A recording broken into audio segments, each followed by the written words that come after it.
Hello, I'm Griff. I'm Griff and I live in the Redwoods. Y'all want to see? Here, let me show you.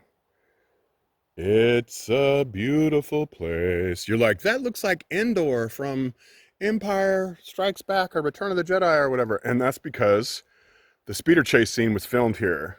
The crash scene was filmed at, the speeder chase crash scene was filmed at Grizzly Creek. But the speeder chase scene was filmed here, and you can see why. It looks like Endor. But I heard a rumor that where they originally had Endor, that place got logged. Like where the Ewok village was, that was a private forest that has been logged since. So I'm still trying to verify that. Anyways, I'm a conservationist, and like the people who saved the old growth redwood forest, the 4.6% we have left. Okay, so just imagine you had $100 and then someone took away almost all the money and just left you with $4.60, okay, out of 100. That's how much old growth redwoods we have left. But you know what? Those conservationists wouldn't have tried. We wouldn't have any left. I seriously believe that. We wouldn't have any left, or just a tiny few grows from super rich people. So I want to encourage you guys to become conservationists. You don't have to be rich. You can be po. You don't have to be super educated, nothing, okay?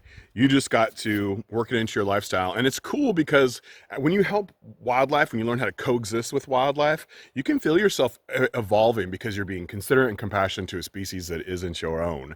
You should also be super compassionate to people as well, but that's another story. We're working on birds today, so we're gonna be doing some bird videos coming up. So this is a Wilson's warbler, and he's super cute, okay?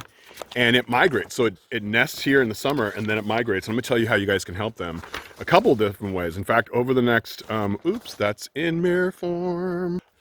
Over the next, my next few videos are gonna be about how to help birds, but you know what? I'm gonna talk about how to help other animals too. So this is breeding territory in orange. So they're migrating through here, and they just don't fly over this. They like stop at your house and see if you got any insects to eat, because these are insect eaters, so they don't want your bird seed. And then they winter down here where coffee is grown. A lot of coffee is grown kind of like crops in North America are, where we just like clear everything and just plant that one type of plant. So there's no biodiversity, there's no variety of life. Okay, it's just like the crop plant, pesticides, and whatever. But if you have the Smithsonian's label here, can you guys see it? Bird friendly habitat.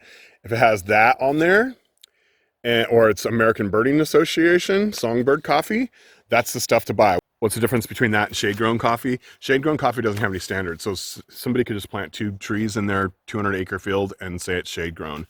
But this has standards, and so they got to leave 40% of the tree cover, okay?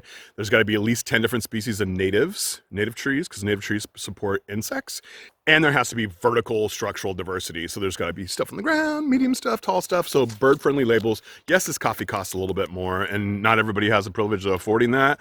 So if you know someone who would drink this coffee but just can't afford it, buy them this, make this a gift, you know, birthday, Christmas. While we're capitalists, these market incentives are our best bet for helping to slow the decline of biodiversity.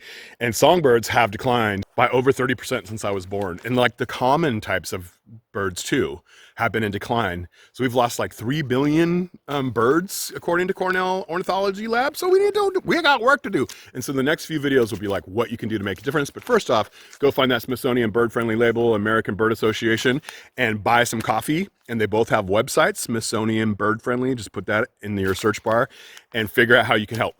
Okay? Get started. Let's do it.